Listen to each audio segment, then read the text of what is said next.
Xin chào cô chú anh chị ha. Hôm nay hôm dài có một số cô chú anh chị mình đặt thuốc bên mình để về làm vườn. Thì hôm nay mình sẽ chia sẻ và giới thiệu một số loại thuốc để cho cô chú anh chị mình nắm rõ ha.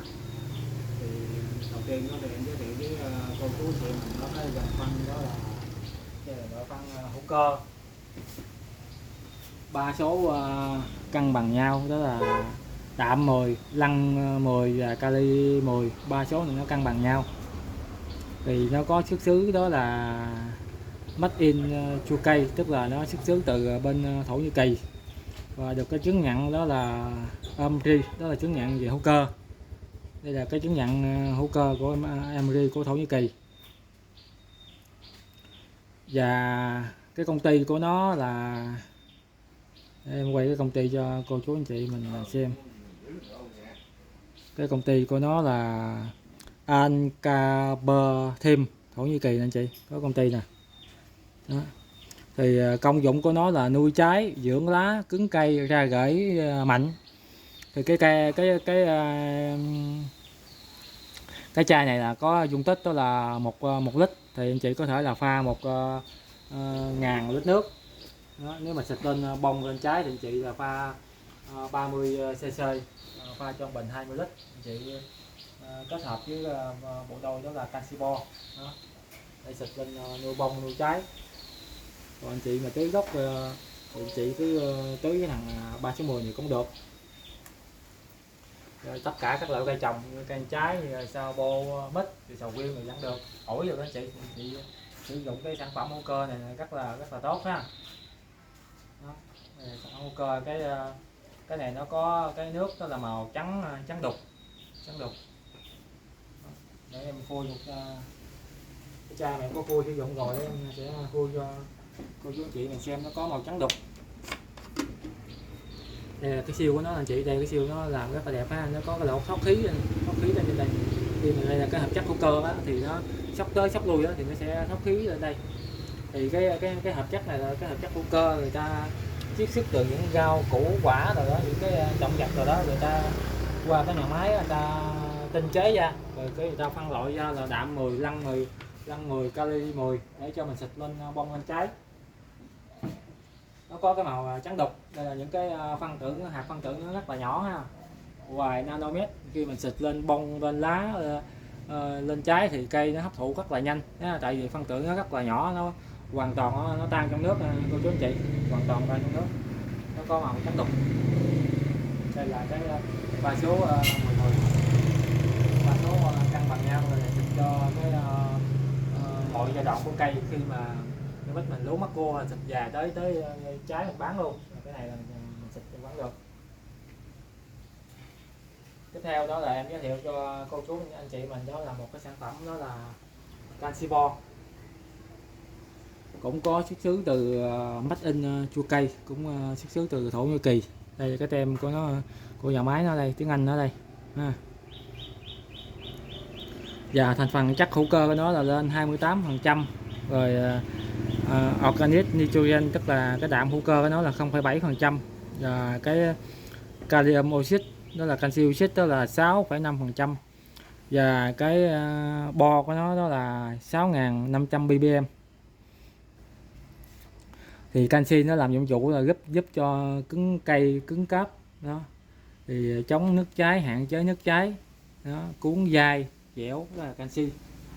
Thì thằng bo thì nó làm cái nhiệm vụ đó là tăng cái hạt phấn khả năng ra hoa đậu trái, nó làm cho chống cái rụng hoa đó. Rồi khi mà mít mình ra trái non mà nó ra những cái hạt phấn đó, cô chú anh chị, thì xịt cái canxi bo này vô, thì bo nữa là nhiệm vụ đó là giúp cho cái quá trình cái độ phấn của trái mít mình thêm thuận lợi hơn.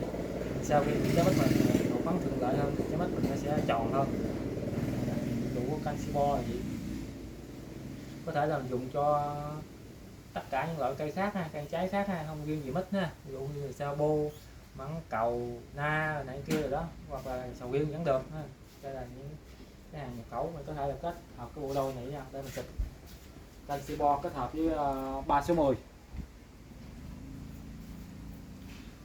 Đó.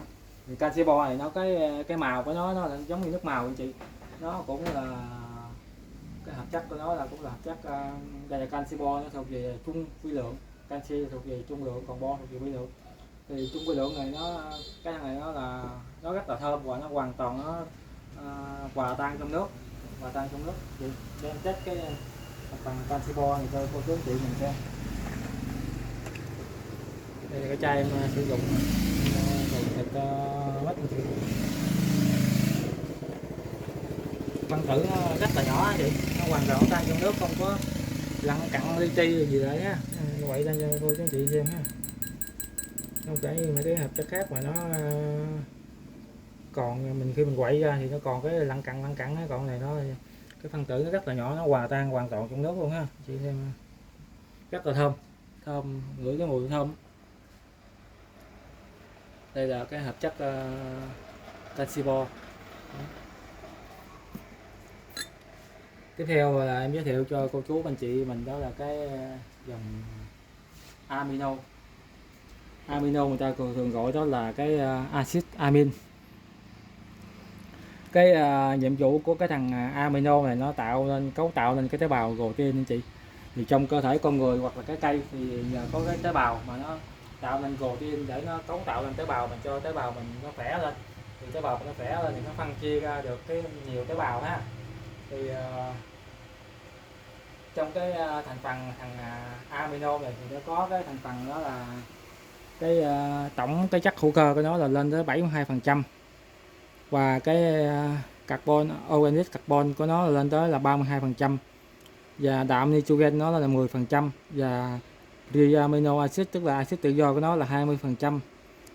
Total amino acid tức là tổng tất cả các loại amino này lên tới 56 loại amino. Thì nó tổng hợp lên cái nhiều cái mạch protein, nó tạo lên cái tế bào để giúp cho cái cây mình, ví dụ như cái cây mình ít lá, khi mình xịt cái amino này vô thì làm cho nhiều lá hơn. Cây mình ít đi đọt thì xịt amino thì ra sẽ bung đọt nhiều hơn. Hoặc là cây mình cái rễ yếu gì đó thì cứ tứ thằng amino này vô á, thì cái cây rễ mạnh hơn, giúp cho cái khả năng là cái cây mình tăng cường sức đề kháng, tạo ra tàn ra nhánh ra rễ rất là nhiều đó.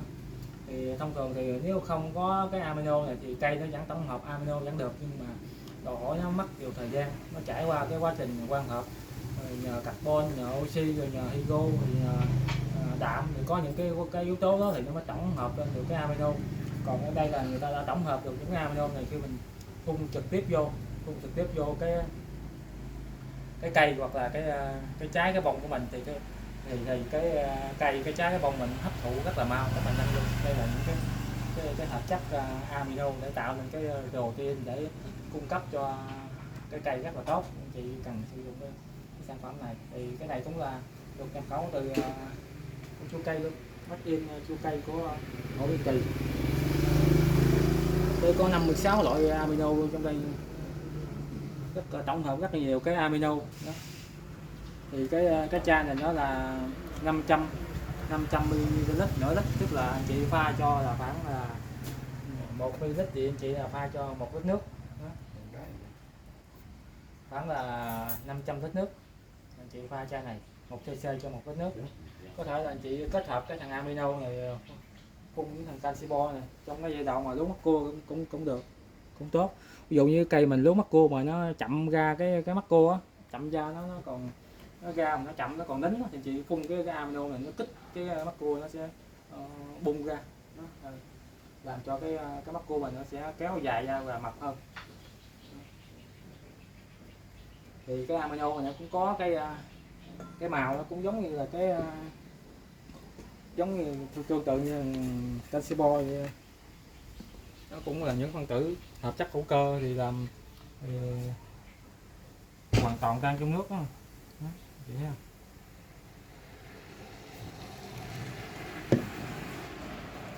Quậy lên tăng nó rất là thơm ha.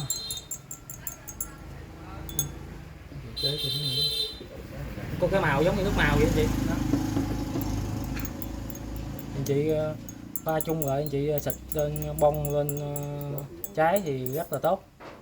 Đây là những cái hợp chất hữu cơ cung cấp trực tiếp vô bông, vô lá, vô cây, hoặc là chị mà khi mà làm vườn xong á, rửa vườn á thì chị có lại cây suy yếu thì chị cứ xịt cái thằng amino vào vô hoặc là tưới gốc rất là tốt.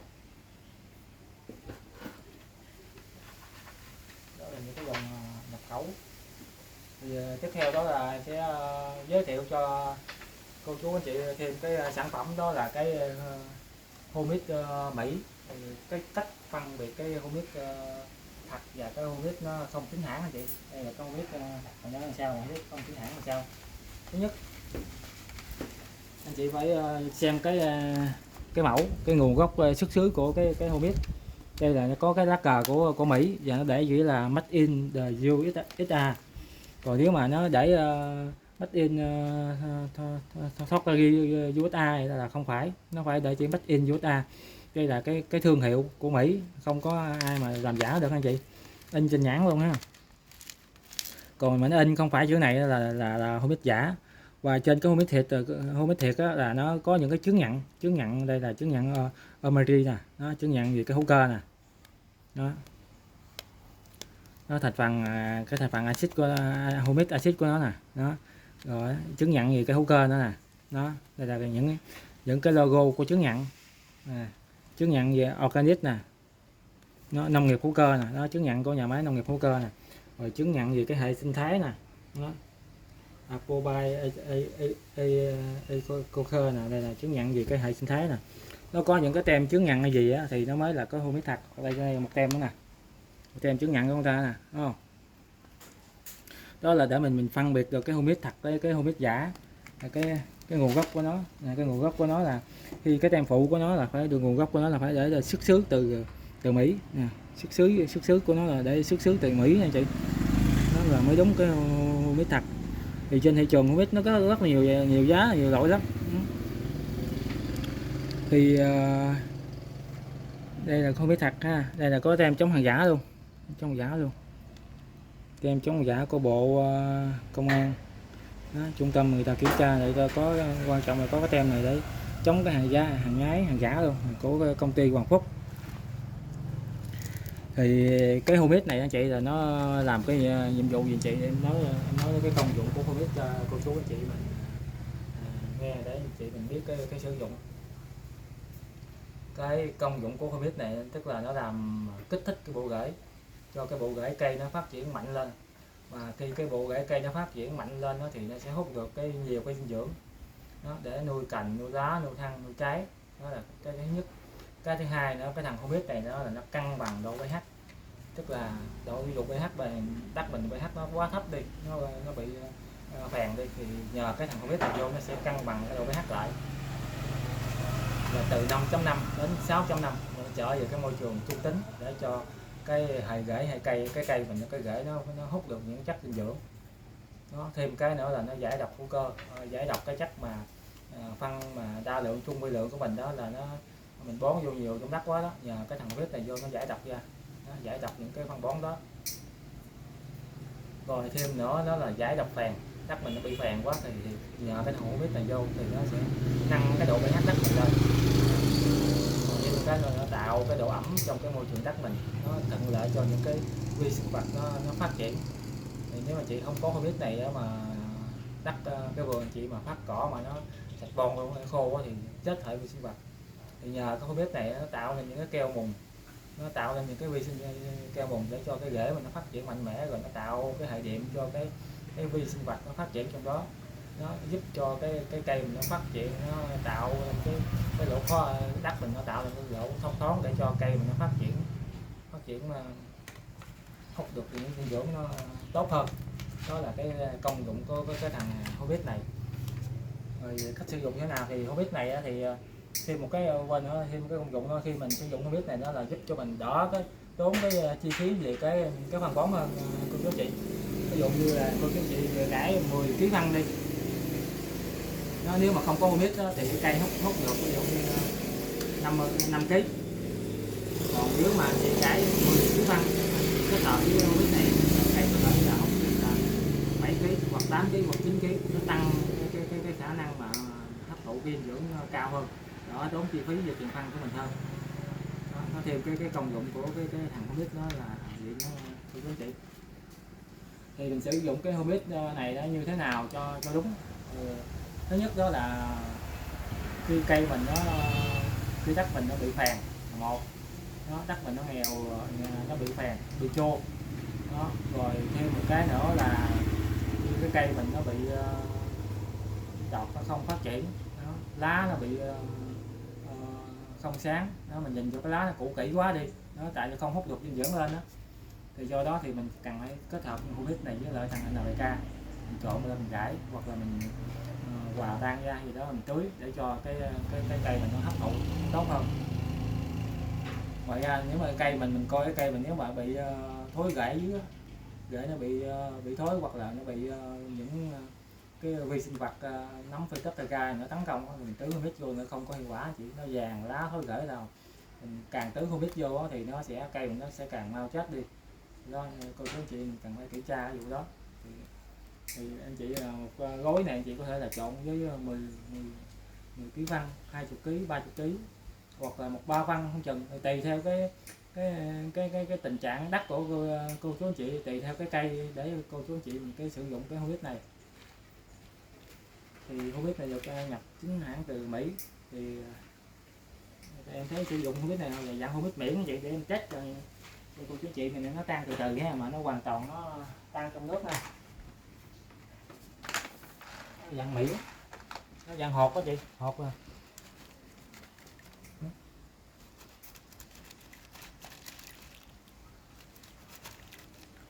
Thì nó vô nước thì nó tan từ từ, nó dạng là cái keo mùng hữu cơ á, nó tan từ từ, chị cứ trộn phân vô rải gốc rất là tốt. Vậy cái nó tan dần thấy không.